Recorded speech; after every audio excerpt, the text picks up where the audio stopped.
Estamos mais uma vez aqui no curso Estudos Espíritas do Evangelho. E nesta noite o tema são os sermões de Jesus. Jesus fez alguns sermões. Em algumas oportunidades, ele discursou mais longamente. É isso que a gente chama de sermão, não é? Agora, sempre ele tinha a preocupação de edificar moralmente aqueles que o ouviam. Ele queria ensinar espiritualmente, orientar espiritualmente aos seus ouvintes. Na apostila, no livro, vocês começam pelo sermão aos escribas e fariseus. Mas não, nós vamos começar pelo Sermão do Monte. Aliás, pretendemos fazer essa modificação na próxima edição do livro. Sermão do Monte, denominado assim, porque Jesus proferiu esse sermão na encosta de um monte. Esse monte dizem que se chamava Cornos de Atim. É perto de Tiberíades, naquela margem oeste do lago de Genezaré. Jesus dirigiu então a palavra aos seus discípulos. Mas não só os discípulos ouviram. O sermão foi escutado por uma enorme multidão. A gente nota no sermão que Jesus está falando mais aos discípulos, aqueles que queriam seguir os seus ensinamentos. Mas também, ouça quem tem ouvidos de ouvir, os demais poderiam apreciar o sermão. Essa multidão enorme que escutou tinha vindo de Cafarnaum, de todas as partes da Judéia, da costa do mar e de Tiro e Sidom. E eles já andavam procurando Jesus. Eles já tinham escutado falar, sabiam dos feitos de Jesus. Por isso ali estava aquela multidão. Há uma pequena discrepância entre Mateus e Lucas a respeito do lugar do monte em que foi pronunciado esse sermão. Mateus diz que Jesus, vendo a multidão, era muita gente, ele subiu ao monte para então falar, ser visto pela maioria das pessoas. Mas Lucas informa que Jesus tinha escolhido 12 dos seus discípulos para apóstolos. E agora ele estava descendo a montanha, quando ele se deparou com a multidão. E então ele parou numa planície, numa parte plana da montanha, para falar ao povo. Não tem importância essa pequena discrepância. De qualquer maneira, Jesus está lá, no meio do monte, para falar à multidão. Muitos consideram que esse sermão de Jesus é o maior de todos. É a orientação da vida cristã. É importantíssimo pelo seu conteúdo. Gandhi dizia que ele se admirava do comportamento dos cristãos, porque bastava conhecer o Sermão da Montanha para a pessoa saber como deveria se comportar na vida. A melhor orientação, não é? De fato, Jesus expõe no Sermão do Monte a sua doutrina moral.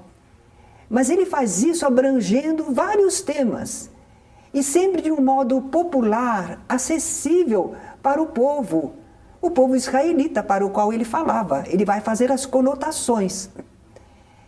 Ele começa com as bem-aventuranças.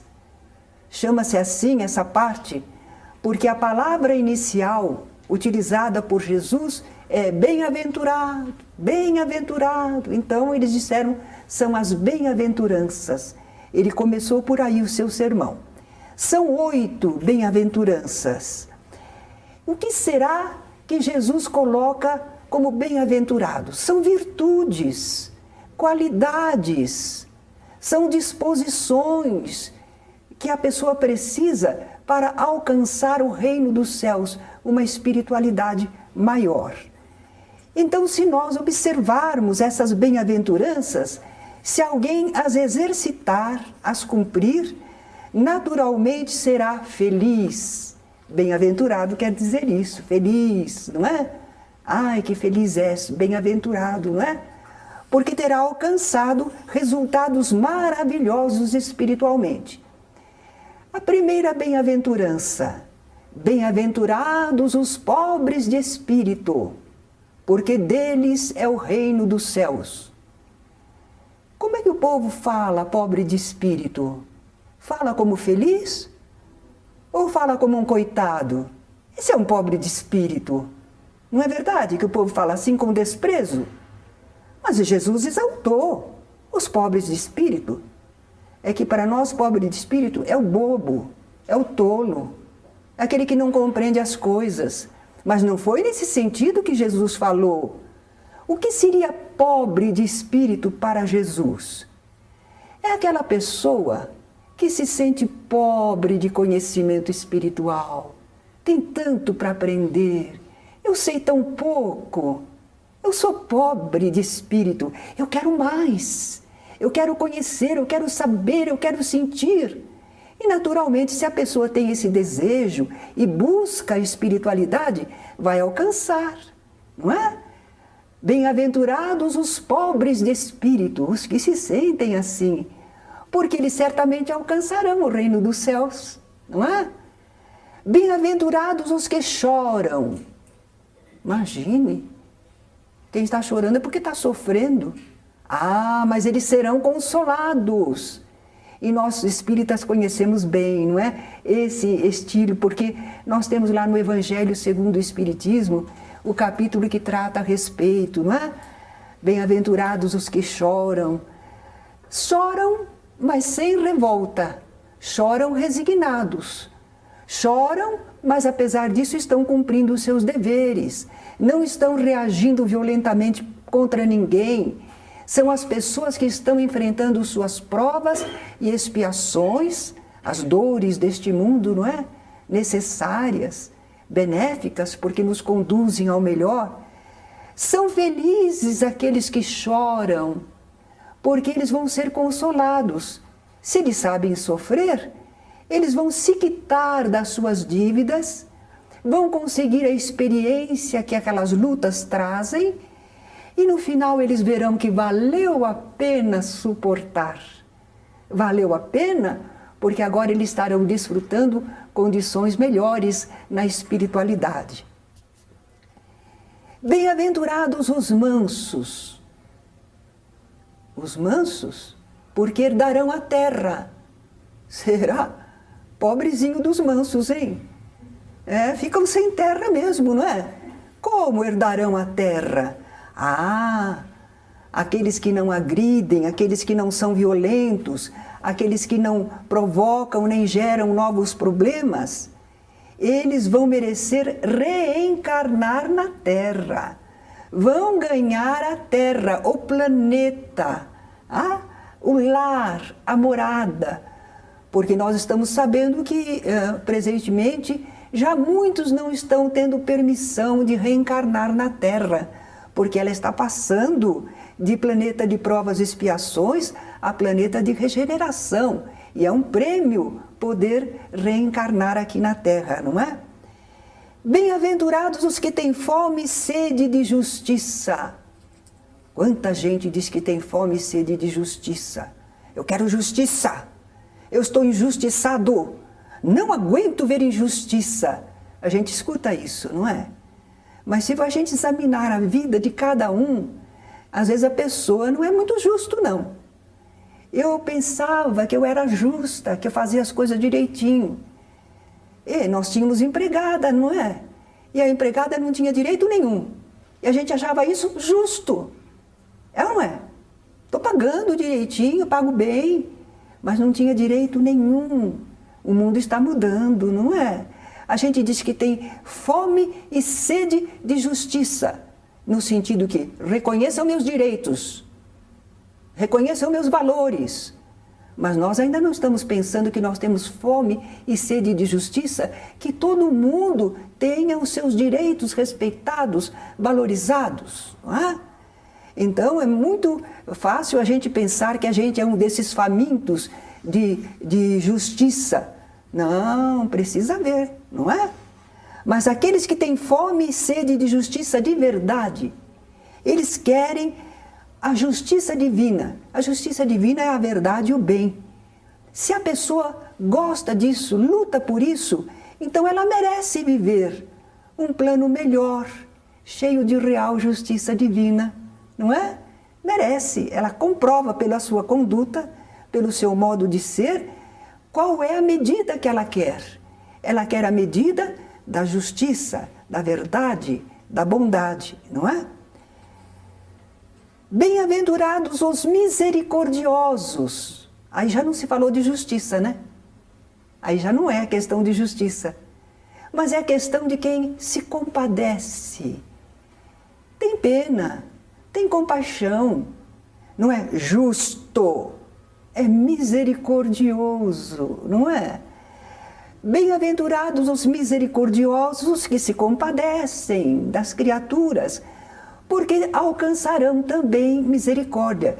Jesus fala numa passagem do Evangelho: com a medida com que medirdes, vos medirão a vós. Olha aí, os misericordiosos, eles não medem pela justiça, eles medem pela misericórdia, então receberão também misericórdia, não é? Bem-aventurados os limpos de coração, porque verão a Deus. Limpo de coração. Eu às vezes me sinto assim, penalizada por mim mesma. Vocês se recordam quando a gente era criança, ingênua? É verdade que a gente não pode ser ingênua nesse mundo, mas lembram a pureza de pensamento? Nem o mal.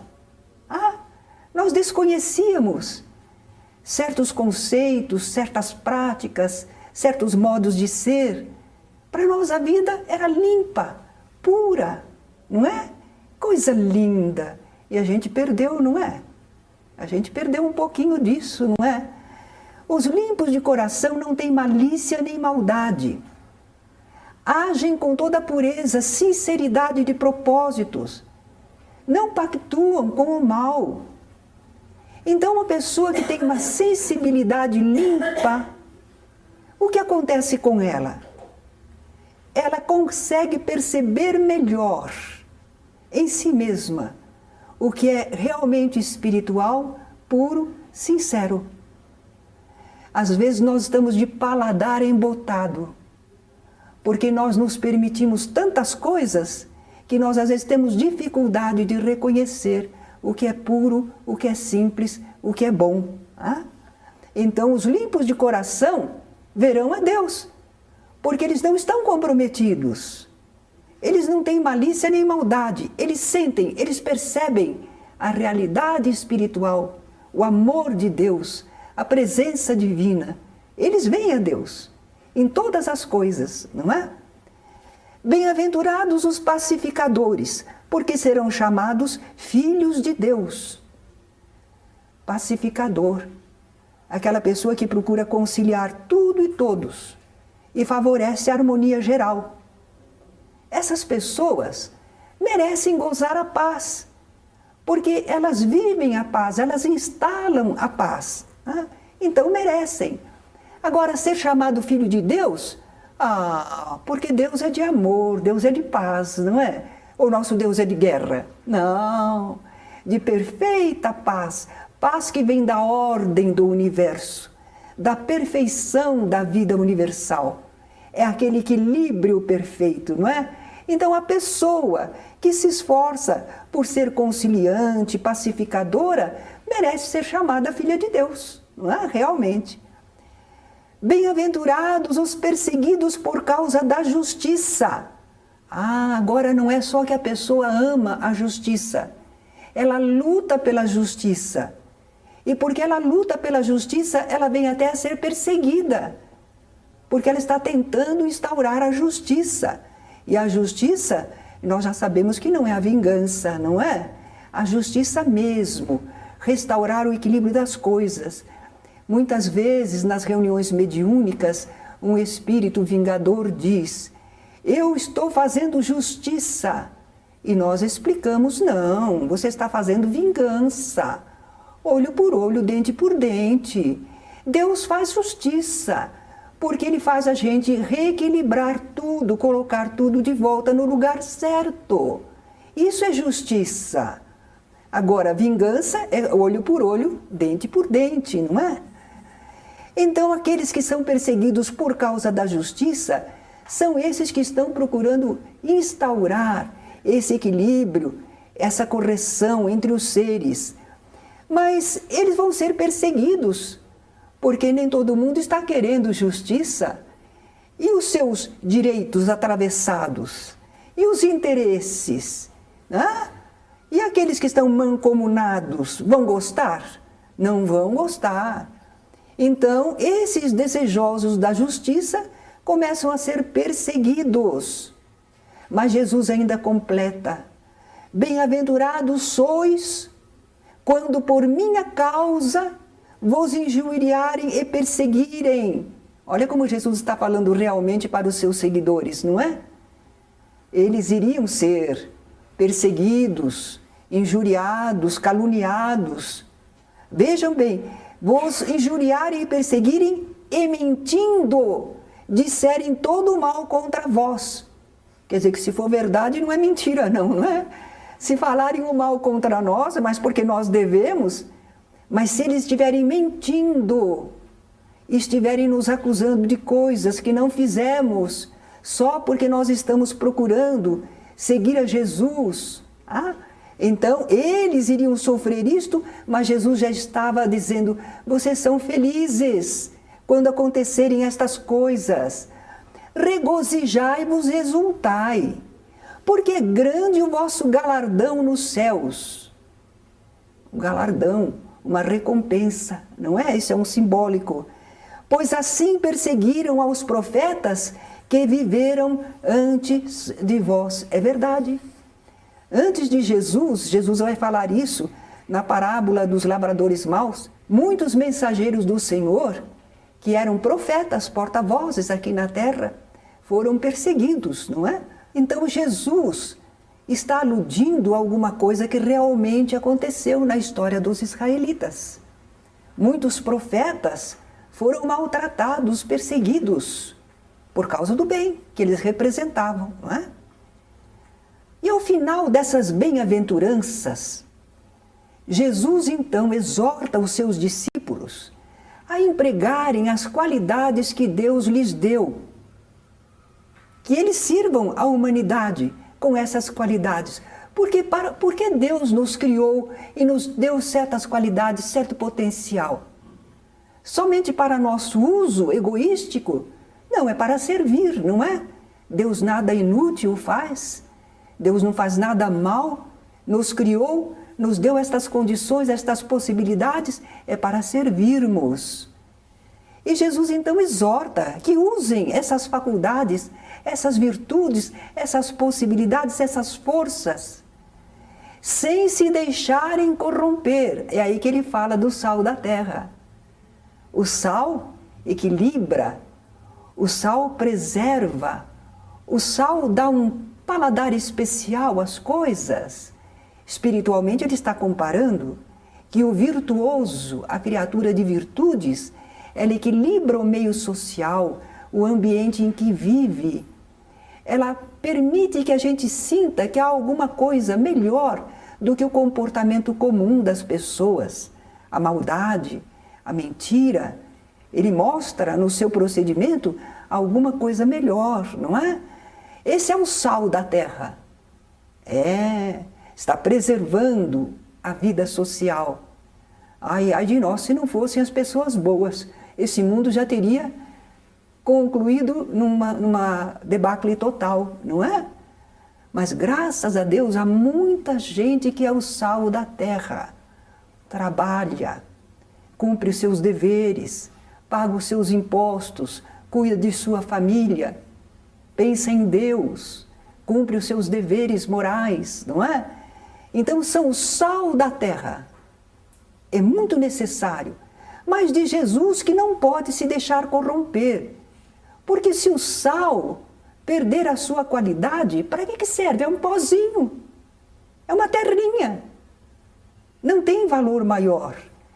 Jesus também diz para os seus discípulos não ocultarem esses valores espirituais. Há muita gente que, a pretexto de ser modesto, esconde seus valores, não coloca em serviço, não coloca na comunidade. Pensa que assim está sendo modesto. Não, está sendo omisso. Nós temos que participar, lutar, servir. Jesus diz assim que não se acende uma luz, uma lâmpada, para pôr debaixo de um latão. E que nós somos como uma cidade colocada no alto do monte. E aquela cidade é para ser vista, é para ficar evidente.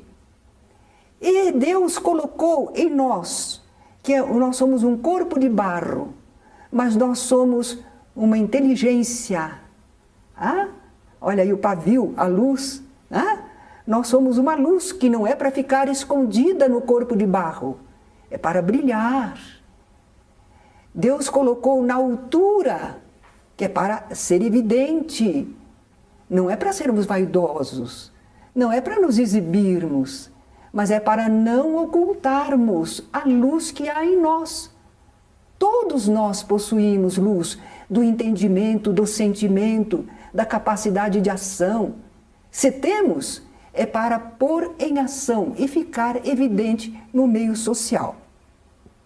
Por isso que ele fala em sal da terra e luz do mundo. É assim que ele chama os seus seguidores. Em seguida, Jesus fala sobre a lei para os israelitas. É interessante que ele começa dizendo: não penseis que vim revogar a lei ou os profetas.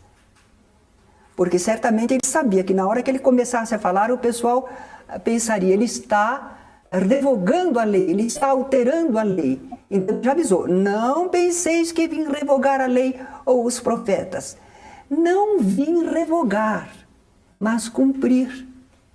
É porque o pessoal não entendia direito os preceitos e estava aplicando erradamente. Então ele vem para corrigir, para mostrar onde está o sentido verdadeiro da lei. Apesar de que alguns vão estranhar a sua pregação.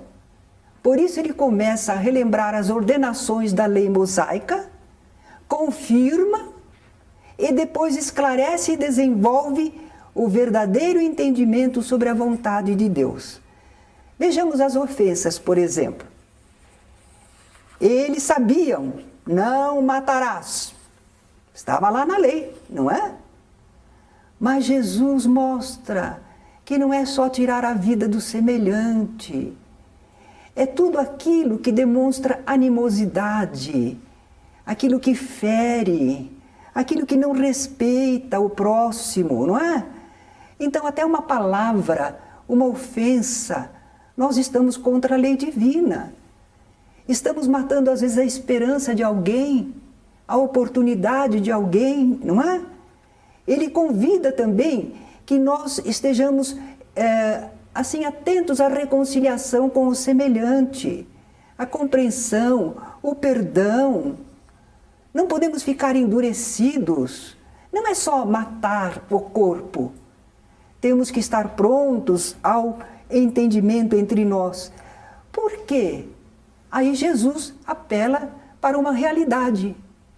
Ele diz que Deus faz descer a sua chuva sobre bons e maus, e o sol se erguer sobre justos e injustos. O que ele quer dizer com isso?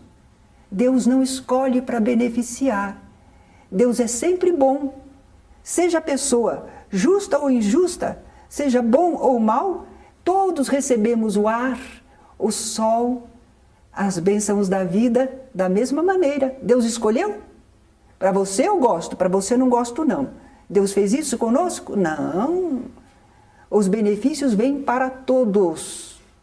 Então, Jesus nos convida a sermos assim para com os nossos semelhantes. Sede filhos do vosso Pai que está nos céus. A gente não pode ser igual a Deus. Mas na atitude de beneficiar sem escolher, a isso nós podemos. Todos nós podemos fazer, não é? Jesus em seguida fala do adultério. Ah, não adulterarás. Ele confirma, mas esclarece, porque Jesus torna a coisa mais profunda, não é? Mais verdadeira, não fica assim na superfície da letra, não. Jesus esclarece que se um homem olha para uma mulher já com um desejo oculto no seu coração, é um adultério. É um erro, é uma falsidade no campo espiritual, moral, sentimental, emocional. Ah? Ih, meu Pai do céu! Isso quer dizer, então, que a gente está com os olhos, cuidado com eles, né? É por isso que Jesus diz assim, se o teu olho é causa de escândalo, arranca-o, joga-o longe de ti. Melhor é entrares na vida, tendo só um olho, do que teres dois e seres lançado no fogo da inferioridade, né? Claro que Jesus não está falando para arrancarmos nossos olhos, nem cortarmos nossa mão, mas é para controlarmos os nossos sentidos. Ah, você pode controlar. Alguma coisa atraiu sua atenção e não é própria, não é bom, tira os olhos de lá. A sua mão vai fazer alguma coisa que não é boa, segura a sua mão. É o controle, não é? No campo da ação. Como causa para a separação do casal, Jesus coloca apenas a infidelidade. Ah? Se bem que naquela época a infidelidade era só da mulher, né? O homem não tinha julgamento. Então era uma sociedade machista. Jesus coloca isso, é uma concessão, é o mínimo, não é? É o mínimo que se dá para compreender. Mas felizmente nos tempos atuais, nós temos encontrado homens e mulheres que sabem compreender às vezes a infidelidade, superar a dificuldade para que a vida familiar seja retomada. Não é fácil, nem todos conseguem, principalmente os homens, mas realmente temos já um pouco desta noção, que é sublime quando a pessoa consegue recuperar o ser querido de desvios e salvar o lar, não é? Aí Jesus fala dos juramentos. Eu não sei se hoje em dia é muito moda, não. Antigamente, na minha infância, era. Juro por Deus. Juro por Deus. Não é? E eles tinham esse hábito também de jurar. Principalmente, jurar falso. Porque justamente quando a pessoa está em maus lençóis, é que ela apela para essa expressão, para se forrar, ficar protegida. Jesus reafirma que não se deve jurar falso. Mas ele amplia, ele mostra que não se deve usar o nome de Deus para jurar. Também não podemos jurar nem pelos nossos cabelos, que nós não temos poder sobre os nossos próprios cabelos, não é? Então ele diz que a nossa fala deve ser assim, sim, sim, não, não. O que passa disso procede da inferioridade, é quando a gente fica sinuosa, né? Quer se justificar, quer assim, mas, porém, né? Então aí, sim, sim, não, não. Vocês já imaginaram, se o mundo seguisse essa orientação de Jesus, como muita coisa ficaria mais claro no mundo, não é? Mais fácil para viver. A não violência, eles tinham aprendido, Jesus diz assim, ouvistes que foi dito, olho por olho, dente por dente. Até hoje eles são assim, não é? Os israelitas. É da lei deles, é como eles aprenderam. Eles não reconheceram Jesus como Messias. Então eles continuam seguindo as leis de Moisés. Não são só eles, não é? Muita gente no mundo diz que é cristão, mas segue Moisés, né? No olho por olho, dente por dente. Mas aí Jesus fala da não violência, para não resistir ao malvado, para até amar o inimigo, fazer o bem aos que nos odeiam, orar por aqueles que nos perseguem e nos maltratam. Admirável, não é? Ele modifica, aliás, ele trazia a nova aliança, a nova mensagem, não poderia ser a repetição pura e simples do que eles tinham escutado. Era como eles interpretavam. Era o que era possível para eles até então. Mas Jesus vem trazer um passo adiante para a humanidade.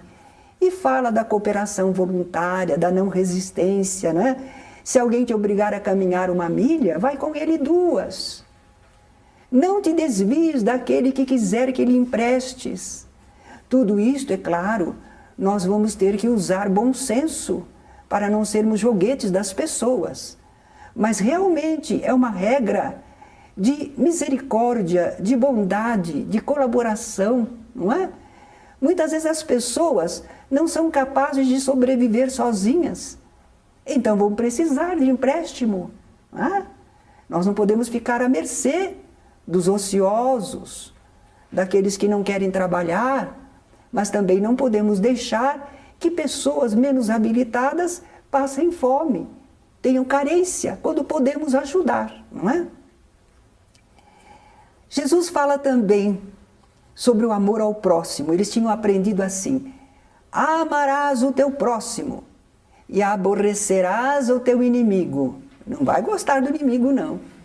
Mas agora Jesus muda, não é? Ele sabia, na hora que ele começou a falar das ordenações da lei, ele sabia que eles iriam estranhar, não é? Ele falou também da justiça nossa diante das pessoas. O que é que nós entendemos por justiça? Nós às vezes queremos exibir a nossa justiça. Queremos fazer as coisas, mas para que os outros digam: oh, que pessoa justa, olha que pessoa bondosa. Bom, aí o nosso desejo de exibição já tirou o merecimento espiritual da ação. Ele aborda o caso das esmolas, ele aborda uma série de atitudes, mas todas elas é para mostrar que nós estamos fazendo estas coisas porque são boas, são justas, são necessárias, ou nós estamos fazendo para mostrar aos outros que nós somos bons. A oração é uma das atitudes. Algumas pessoas usavam exibir. As pessoas procuravam mostrar que estavam orando, que estavam compungidas, jejuando, não é? E Jesus disse para absolutamente não exibir atitudes e palavras. Ele enfatiza também a necessidade de perdoar para ser perdoado. Jesus está entrando num campo que ele vai... Por que ele falou agora? Se ele está falando de orar, agora ele falou de perdoar para ser perdoado? É porque ele vai ensinar o Pai Nosso. Aí entra, quando ele ensina o Pai Nosso, não é? E no Pai Nosso ele não diz: perdoai as nossas dívidas, como perdoamos aos nossos devedores. Então é necessário perdoar para ser perdoado. Jejum. Nós não temos esse hábito de jejuar, não é?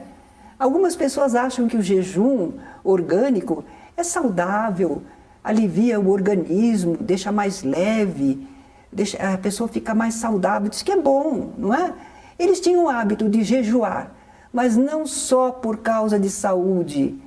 Para eles era uma questão religiosa, era jejuar para estar bem diante de Deus, para compensar coisas más que tivessem feito, para pedir perdão a Deus, não é? Mas Jesus diz para eles, quando jejuarem, também não procurarem exibir aspecto compungido, quer dizer: eu estou jejuando, estou sofrendo, porque eu quero seguir a Deus, eu quero mostrar para Deus que eu sou bom, não é? Não podia exibir, fingir muito menos, né? Mas exibir o aspecto compungido por jejum, não é? Mas nós atualmente sabemos que esse jejum não é tanto o jejum orgânico, é o jejum espiritual, moral. Como é que a gente jejua? Quando nós nos abstemos de uma atividade que pode prejudicar alguém. Quando nós seguramos uma palavra que vai maltratar alguém, não é? Quando nós renunciamos a um direito para que as pessoas possam seguir a sua vida. Quando nós nos sacrificamos em benefício de alguém, isso é jejum. Mas mesmo assim você está se abstendo, renunciando, se sacrificando pela família, por exemplo. Você está fazendo isso. Mas não vai apresentar a cara compungida. Vejam o que eu estou fazendo por vocês. Outro pai, outra mãe não faria isso. Certo? A gente não pode exibir a renúncia, o sacrifício que a gente está fazendo por alguém, por alguma coisa. Aí ele fala de tesouros, tesouros no céu. Até hoje o pessoal quer o tesouro na terra, né?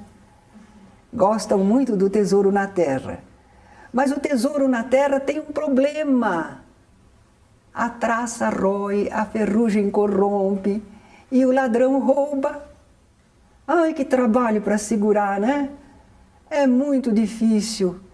Hoje em dia a gente vai sair de casa, tranca tudo, deixa alarme, mas não sei o quê, né? Para ver se não roubam as nossas coisas materialmente, não é? Mas Jesus diz para nós darmos preferência aos valores espirituais. Esses são tesouros no céu. São coisas que não se pode tirar. O patrimônio espiritual nosso, ninguém pode roubar. O bem que sentimos, o bem que fazemos é nosso. Ninguém pode tirar. O merecimento, não é? E Jesus mostra então que nós não podemos servir a dois senhores. Quais são esses dois senhores mesmo? Quem lembra? Deus e a Mamon. A Deus e a Mamon. A gente pensava antigamente que Mamon era um deus, um outro deus. Não, não é. Simboliza as riquezas do mundo. Não se pode servir a Deus e as riquezas do mundo, aos valores do mundo. Não dá, né? Ou a gente segue a um, respeita a um, serve a um, ou ao outro. Os dois ao mesmo tempo não dá. Tem que haver uma escolha. E por quê? Então a gente não pode cuidar dos valores do mundo? Pode, mas não dê preferência para ele. Você cuida das coisas materiais, são necessárias. Você é uma pessoa encarnada, mas você tem que dar primazia para as coisas do espírito, porque essas perduram com você. O restante vai perder o direito com a desencarnação. Também nos diz Jesus que justamente como há assim essa divergência de valores materiais e espirituais, que nós precisamos saber enxergar. A candeia do corpo é o olho. Para o corpo, o nosso olho é o órgão da luz. Se funciona bem, o meu corpo está todo iluminado, porque eu guio o meu corpo perfeitamente. Ah? Agora, espiritualmente, qual é o olho da alma? É a razão, é o entendimento. Se o nosso entendimento da vida é errado, está defeituoso, e a nossa vida fica toda atrapalhada. Mas se nós sabemos enxergar, avaliar as coisas, nós nos conduzimos o melhor possível dentro da vida. Jesus não deixou de falar também sobre as nossas preocupações. Uma vez que ele falou que a gente tem que dar prioridade para as coisas espirituais, ele sabe que as pessoas estão pensando, mas como é que eu vivo? Mas como é que eu sobrevivo? Não é? Então ele diz assim, ele acalma, para nós não nos inquietarmos pelo atendimento das necessidades básicas de sobrevivência. Deus sabe o que precisamos. Podemos confiar na bondade de Deus. E aí ele usa aquela imagem lindíssima, que Deus veste os lírios do campo, com uma cor, com uma textura, que nem mesmo Salomão se vestiu como um deles. Deus alimenta as avezinhas, tão frágeis, mas não falta alimento para elas. Deus já previu, não é? Então Jesus está nos acalmando, que nós podemos procurar primeiro o atendimento da lei divina, que o restante virá por acréscimo da misericórdia. Eu acho que nós ainda às vezes não confiamos nisso, mas é verdade.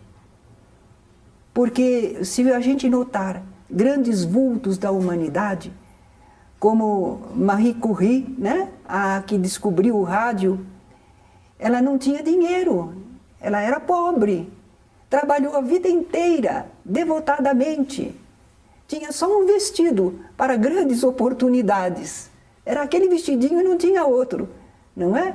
Ela e o marido contam às filhas que eles tinham uma mesa e 2 cadeiras, era ali que eles faziam a sua vida, se alimentavam, elas viviam para o trabalho, para o serviço.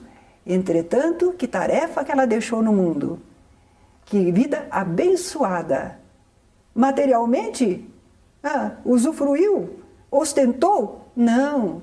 Mas espiritualmente, como será que estão essas almas brilhantes, gloriosas, cheias de potencial, não é verdade? Então a gente vai fazendo assim uma escala. Eu tenho uma relação de grandes vultos da humanidade, que foram às vezes há 70 anos, 70 e tantos, quer dizer, viveram bastante, e viveram pobres, e deixaram obras admiráveis, não é? Então realmente Jesus está certo, é possível viver dando preferência para as coisas espirituais. Claro que a gente cuida das materiais na medida da necessidade, mas nós estamos empenhados nas realizações espirituais. E não falta o pão de cada dia. Ele também nos fala de julgamentos, não julgar para não ser julgado. Outra imagem bonita, porque esse é, vamos dizer, a maestria de Jesus, não é? Como ele sabe colocar exemplos, imagens. Ele fala, porque vês o cisco que há no olho do teu irmão e não vês a trave que há no teu. E nós às vezes costumamos fazer isso. Não estamos falando mal de nós mesmos.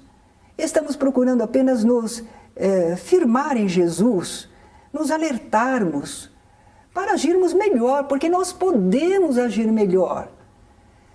Nós somos convidados a sermos discípulos de Jesus. Nós não somos pecadores, criaturas desarvoradas, criaturas sem sentimento. Nós temos qualidades, nós temos possibilidades. Então nós estamos agora sendo alertados por Jesus.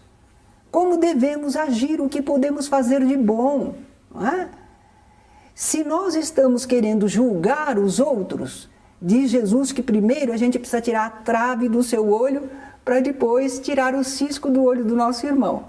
Significa que às vezes a gente observa uma conduta errada, uma coisa qualquer, né? Então a gente diz, deixa eu ver se eu estou agindo assim, se eu ajo melhor do que essa pessoa. E se eu consigo, então talvez eu possa aconselhar a pessoa, trocar ideias, não é? Quem sabe a gente consegue ajudar a pessoa também. Que tem uma imagem linda que ele usa agora, porque ele está falando para os seus discípulos que vão pregar a sua mensagem, vão levar a sua mensagem para outros. E o que acontece com as pessoas que conhecem alguma coisa de verdade espiritual? O que acontece com elas? Elas querem oferecer para todo mundo. Querem que todas as pessoas entendam da mesma maneira. Jesus sabe. E sabe que isso não é adequado. Então ele nos diz, não jogueis pérolas aos porcos. Chamando alguém de porco? Algumas pessoas ainda estão chafurdando nas coisas imundas. Agora você quer chegar para essa pessoa com uma pérola, com um valor espiritual? Não forma sentido para ela. Jesus disse que se a gente jogar pérolas aos porcos, eles estão famintos, mas não de pérolas. Eles calcam as pérolas com as suas patas e avançam para nós, porque estão famintos. Então é claro que nós devemos partilhar o conhecimento espiritual, mas com cuidado, sabendo quanto e quando e a quem oferecer, não é? Nós precisamos ter essa atitude, porque senão nos sentiremos injustiçados, infelizes, rejeitados, incompreendidos. E não é. O nosso erro está em não sabermos avaliar a possibilidade e necessidade da pessoa, não é? Ele fala também sobre buscar, pedir e bater. Nós todos sabemos isso, né? Buscar, é preciso que você queira alguma coisa de melhor. Você pede aquilo que você sozinho não consegue. Mas com a mão do esforço, você bate nas portas das oportunidades, se você pode, não é? Então veja bem, você está buscando o melhor. Você está pedindo o que sozinho não consegue obter. Mas você está se esforçando pessoalmente naquilo que você pode fazer, não é? Ele fala também de duas estradas. Ah, isso é importante. Como ele convida, entrai pela porta estreita. A gente pode sentir até o coração amoroso de Jesus, não é? Compadecido, alertando, convidando. Entrem pela porta estreita. A porta estreita é a porta do dever, nem para lá, nem para cá. É a porta correta, é o certo, não é? Nós temos que... É uma estrada estreita. Não tem essa largura. Agora, a estrada que leva à perdição, essa tem muitas oportunidades. Mas ela não conduz à salvação, não é? Então, aprendemos sobre essas duas estradas. Ele fala também para termos cuidado, para não sermos iludidos. Que interessante, Jesus não esqueceu nada nesse sermão. Por isso, realmente, é uma orientação geral de vida cristã. O que pode nos acontecer? Pode acontecer que a gente estará escutando orientadores espirituais. Será que eles estão nos orientando bem? Jesus alertou, cuidado. Nós precisamos não nos deixarmos enganar. E como é que a gente vai analisar esses falsos orientadores, esses falsos profetas? Como é que a gente vai saber quando é um falso profeta? Jesus deu a receita. Analisar as obras deles. Se as obras forem boas, se o que eles fazem é uma coisa boa, eles são bons. Se aquilo que eles fazem não são coisas boas, então eles também não são bons. É a fonte de onde vem a ação. E ele também diz que não basta conhecer, é preciso viver o ensino. Aí ele diz assim, que existem aqueles que falam, Senhor, Senhor, que profetizam em nome de Jesus, não é? Trabalham com a mediunidade, afastam espíritos, produzem fenômenos, mas são falsos. Falam, mas não fazem, não vivem. Se agirmos assim, o que acontece conosco? Nós somos como aquela pessoa que constrói uma casa sobre areia. Não vai resistir. Se nós não temos sinceridade naquilo que fazemos espiritualmente, não vamos resistir. Às vezes as pessoas estão dentro do campo religioso, estão cumprindo os deveres religiosos aparentemente, mas elas não vivem, elas não sentem, elas não exercitam. Na primeira dificuldade, no primeiro problema, a pessoa diz, onde estava Deus que não me ajudou? Eu agora não creio mais. É porque não acreditava, não vivia verdadeiramente, não é? Bem, quando Jesus terminou essas palavras, longas, hein? Bastante, né? A multidão estava admirada do ensino dele, porque as ensinava como quem tinha autoridade e não como os escribas. Nós já explicamos isto.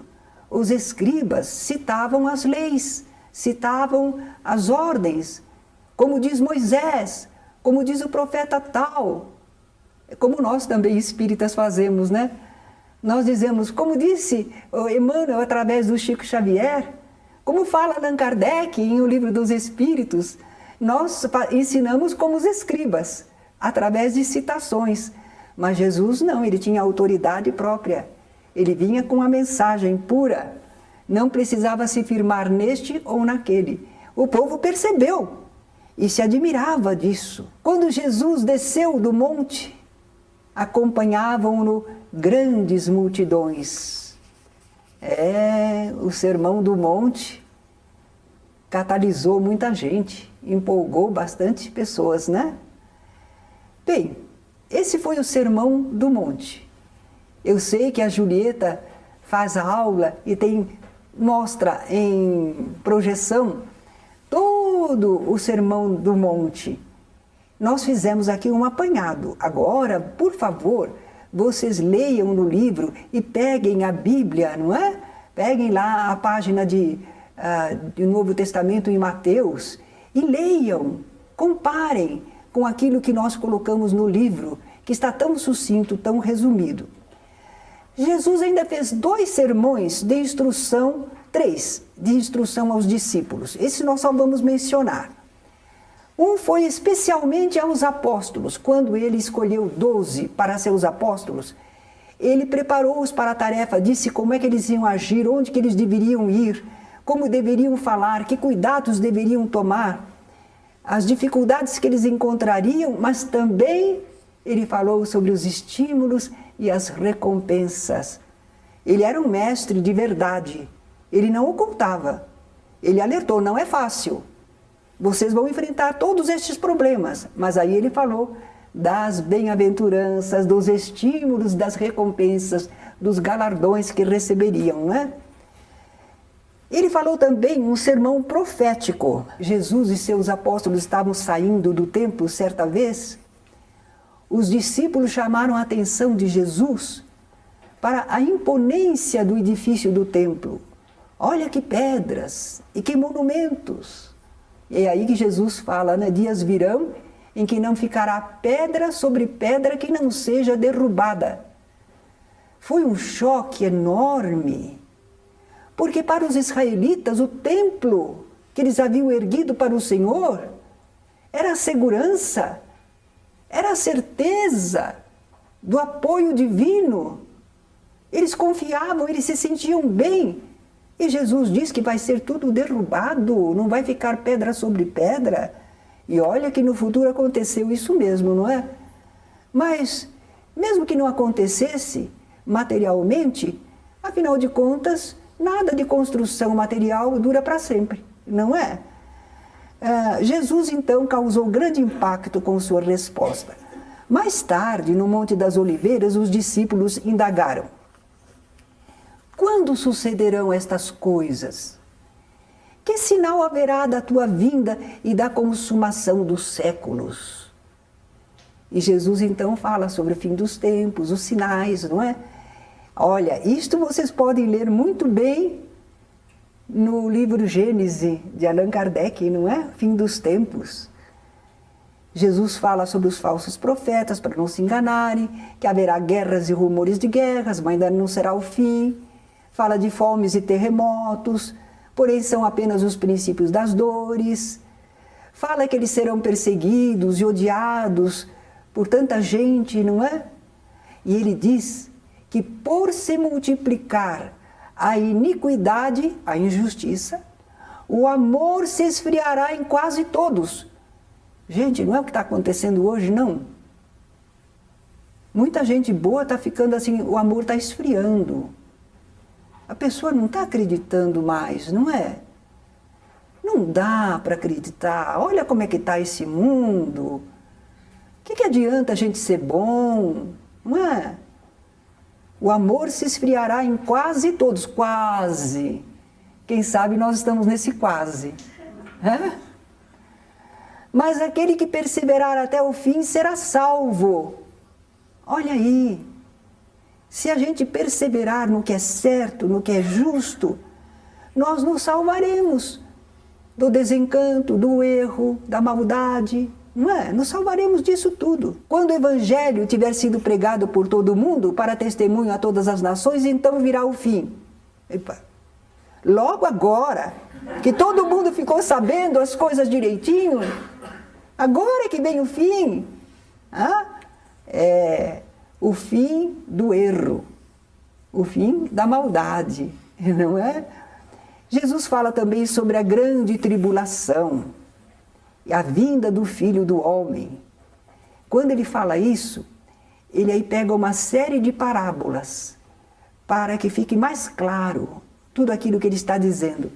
Ele conta a parábola da figueira, do servo bom e do mau, das 10 virgens, dos talentos. Todas essas parábolas exortam a vigilância e fidelidade no servir. E ele conclui com uma grande parábola do grande julgamento. Né? Nós temos a anotação aí que este sermão vai ser abordado de modo mais completo no capítulo sobre profecias na unidade 4. Então aqui ele está resumido, lá está mais completo. Outro sermão que ele fez para os seus discípulos foi o chamado Sermão do Cenáculo. Esse também vai ser examinado na unidade 5, quando nós vamos tratar da perseguição que Jesus sofreu, do seu aprisionamento e crucificação. Por isso, não vamos comentar agora. Jesus diz assim: na cadeira de Moisés se assentaram os escribas e os fariseus.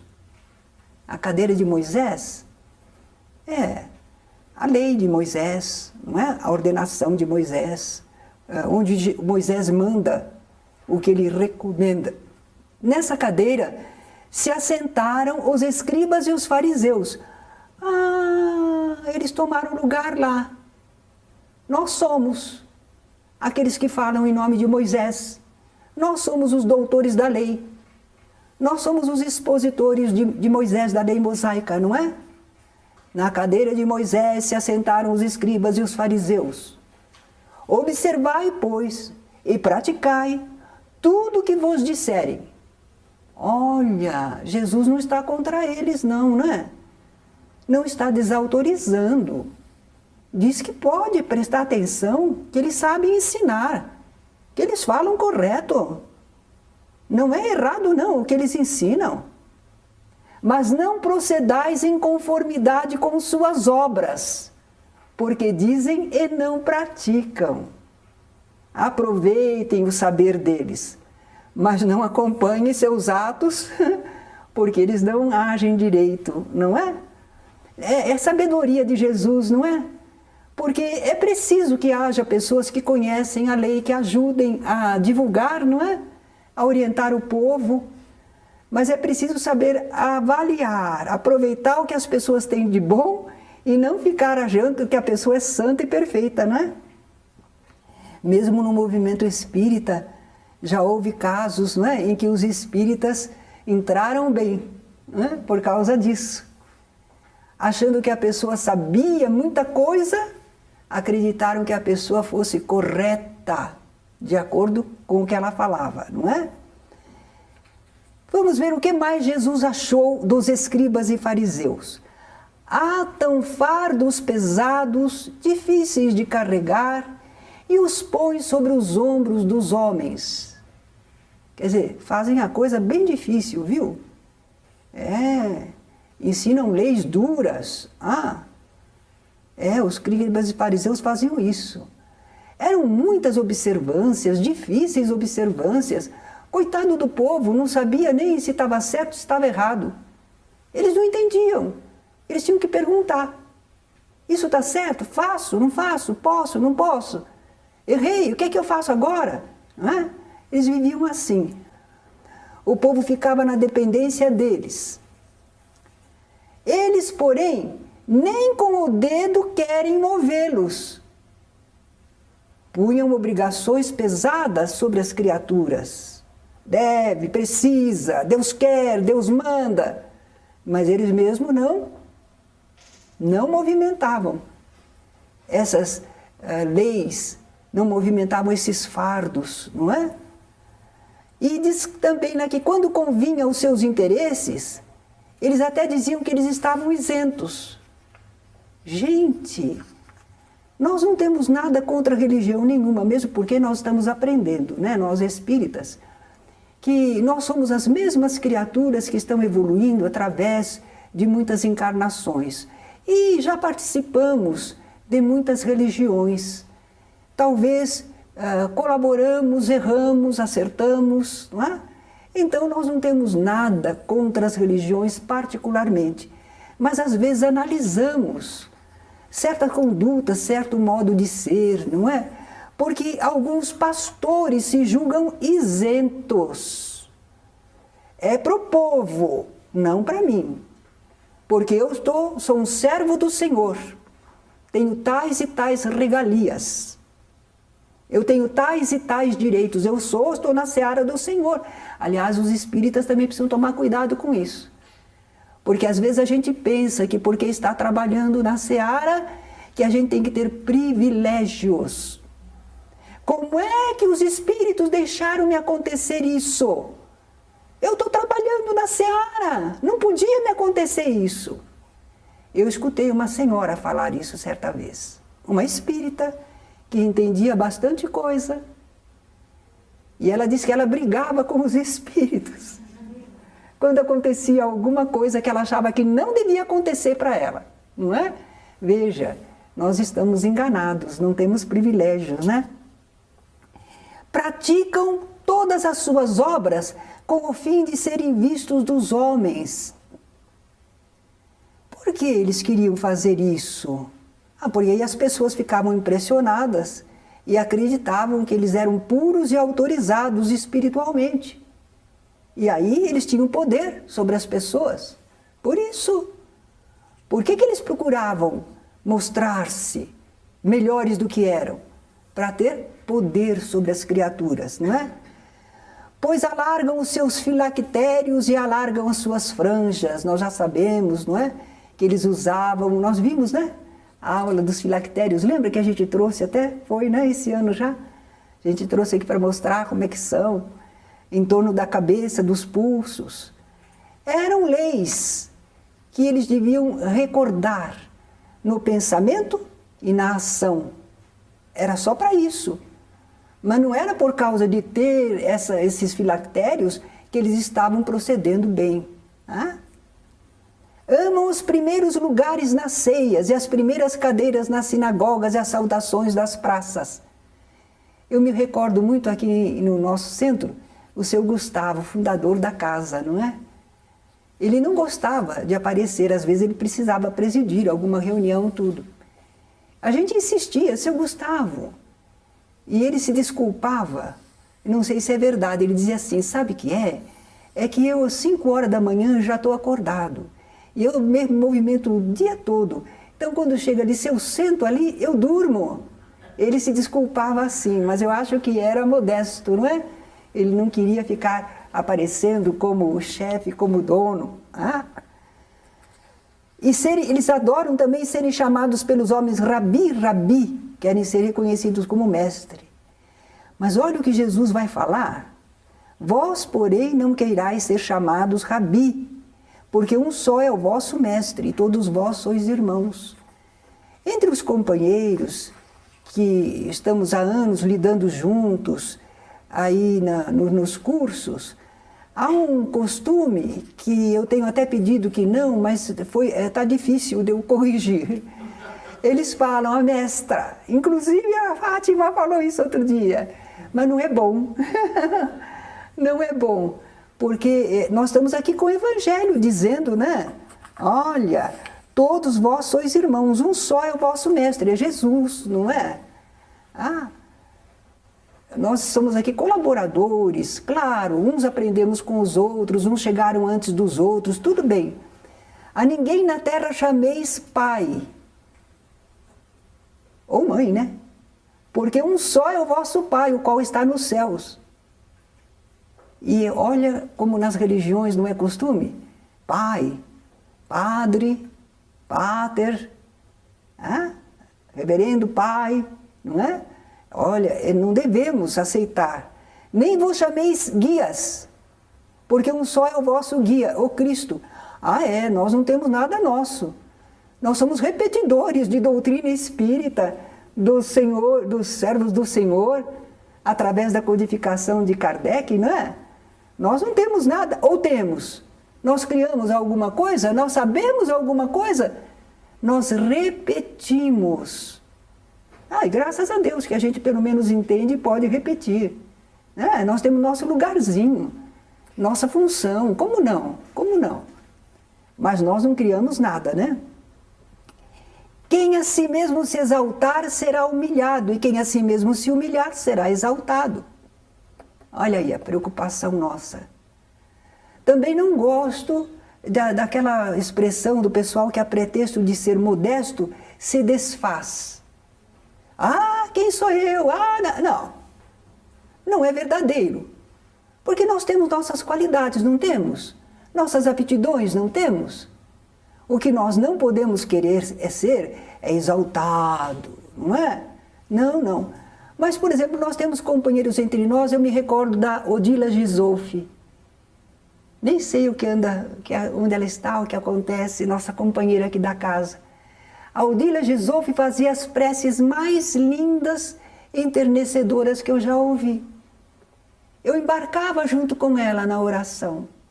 Era uma aptidão, era uma capacidade de sentir. Ela era uma mulher simples, palavras simples, mas havia aquele sentimento, aquela beleza. As poucas palavras que ela falava eram lindas, não é? Era a aptidão da Odila. Então, se a gente dissesse, a Odila faz lindas preces, ela dizia, quem sou eu? Não faço não. Faz sim. Certo? Não quer dizer que você é a pessoa melhor do mundo, mas você faz lindas preces. Então, eu acho que nós podemos afirmar entre nós e nós mesmos as nossas qualidades, aptidões, mas não queremos ser exaltados por isso, não é? Queremos ficar a sobranceira acima de todos, não é? Em seguida, Jesus profere para os fariseus 8 ais. Engraçado, as bem-aventuranças foram 8 também, né? 8 ais. Ai de vós, escribas e fariseus hipócritas, eles não entram no reino dos céus. Eles não entram? Claro que não. Eles não agem de acordo. Como é que eles podem entrar no reino dos céus? Alcançar uma espiritualidade maior? Eles não agem para isso. E impedem outros de entrar. Tadinhos de nós que queremos aprender. Eles impedem a gente de entrar. Se eles ensinarem errado. Não é? Eles não entram, porque eles não agem. E se nos ensinarem errado, nós também não entramos. Devoram as casas das viúvas, a pretexto de fazerem longas orações para o morto. A gente não quer absolutamente fazer crítica de nenhuma religião. Mas nós ainda temos esse costume em algumas religiões, não é? Longas orações cobradas, a pretexto de estarmos encomendando a alma dos mortos, né? Por que será que o povo ainda continua com isso? Cristãos que leem lá, nesse sermão de Jesus, né? Esforçam-se por fazer prosélitos. Eles vão arrebanhar seguidores. Eles trabalham para isso, se esforçam para isso. E depois os orientam mal. Quer dizer, arrebanha a pessoa para ser o seguidor, mas depois não orienta bem, orienta para o mal. Que responsabilidade, hein? Porque às vezes a gente é responsável pela gente mesmo, mas ser responsável pela gente por aqueles que a gente desencaminhou, muitos espíritos do lado de lá da vida verificam que tem que fazer um trabalho enorme para restaurar a fé e o entendimento espiritual nas pessoas que orientaram mal. Olha, que Deus nos preserve, que nós sejamos sinceros. Nós perfeitos não somos, de repente podemos até errar em alguma coisa. Mas quanto possível, nós estamos procurando saber o que é verdadeiro, ensinando o que é verdadeiro, procurando viver o que é verdadeiro, na medida de nossas forças, não é? Pretendem que o tesouro e as oferendas sejam mais importantes que o santuário ou o altar. Quando Jesus falava essas coisas, vocês já pensaram na reação daquele pessoal, dos escribas e fariseus? Eles sabiam o que eles faziam, E Jesus estava demonstrando entender tudo o que eles pensavam e como agiam. Eles deviam ficar com raiva, né? Desejosos de vingança, de aniquilar o mestre, não é? Veja, eles realmente, com a sua capacidade, conhecendo Moisés e os profetas, eles eram capazes de dizer para o povo que o tesouro é oferecer a parte financeira, as oferendas materiais eram mais importantes que o santuário ou o altar, porque o santuário e o altar representavam a parte espiritual. Era um relacionamento com Deus, com o Senhor da vida. Mas eles eram capazes de fazer que a pessoa achasse mais importante ela poder entregar dinheiro, poder fazer certas oferendas. Eu estou em paz com o Senhor. Não, não está não. Mas eles faziam isso, não é? Pagam o dízimo. Existe muita gente restaurando o dízimo. Não no movimento espírita. Houve em São José do Rio Preto um companheiro novo na seara, mas muito carismático, que começou a cobrar dízimo, não é? Achava que os espíritas tinham também que dar o dízimo, colaborar para o meio, para as tarefas da seara. Graças a Deus ele amoitou, não é? Não vemos mais, graças a Deus, porque não pegou essa moda no movimento espírita, não. Dízimo era a 10ª parte de tudo que a pessoa ganhasse, que rendesse para ela. Ela dava a 10ª parte para o templo, porque eles não tinham imposto de renda. Eles não pagavam impostos, só para Deus, que era o templo. Então o dízimo era a parte que eles davam para o bem comum. Mas nós já damos muito mais que o dízimo, né? Isso, não é? Agora, para a religião nós vamos dar, porque Deus recebe esse dízimo. Eles dizem que é para Deus, mas é para Deus? Não queremos julgar criticando, não é isso. Nós estamos querendo vacinar o movimento espírita para que não surja o dízimo na casa espírita. Eu estou falando isso para criticar os outros? Estamos falando isso para nos alertarmos. Não tem essa história de dízimo. Os israelitas tinham, fazia parte da estrutura deles, da estrutura de povo. Então pagam o dízimo, a 10ª parte, até de simples ervas. Qualquer ervazinha era taxada também. E menosprezam a lei, o juízo, a misericórdia, a fé. Pareciam tão corretos, não é? Pagando a 10ª parte até de uma ervinha, mas não respeitavam a lei, o julgamento justo, a misericórdia, a fé, não, isso não. Condutores cegos, com um mosquito e engolem um camelo. Cada imagem que Jesus usava, não é? Mas era para todo mundo entender, não. Condutores cegos, eles são guias das pessoas, estão guiando as pessoas, mas são cegos, não enxergam direito. Vem um probleminha, mas não vem um problemão. Engolem aquilo, né? Limpam o exterior de copos e pratos. Eles tinham muito cuidado sobre pureza e impureza. Então precisava lavar bem, né, os copos, pratos. Muito bom como higiene. Então limpam o exterior de copos e pratos, mas deixam o seu mundo interior cheio de rapina e iniquidade. Limpam as coisas materiais, mas a si mesmos não. Por dentro estão cheios de rapina e de iniquidade. Eu fico pensando como é que aquele povo que escutava, né, os escribas e fariseus, acho que eles gritavam, esbravejavam, agrediam. Blasfemo, porque não sei o quê, né? Deviam reagir. São como sepulcros caiados, pois têm dentro a hipocrisia e iniquidade. Por isso que às vezes a gente fala, ainda usa essa expressão, né? sepulcro caiado de branco, né? Sepulcro caiado. Por dentro está cheio de ossos, de imundície, e por fora está bonitinho. Ah? A gente diz isso das pessoas hipócritas, fingidas, não é? Bem, dizem reverenciar profetas e justos do passado. Verdade, verdade. Eles falavam em nome dos profetas, dos justos, eles exaltavam. Mas rejeitam e perseguem os atuais. Jesus era um deles. Hã? Os que já tinham passado, eles exaltavam, diziam que respeitavam. Mas e os que estavam presentes? Hã? Isso acontece também, a gente vê, por exemplo, também não queremos criticar, não, porque acontece também no movimento espírita. Às vezes exaltamos pessoas como exaltavam os santos do passado, os santos, os santos, os santos, não é?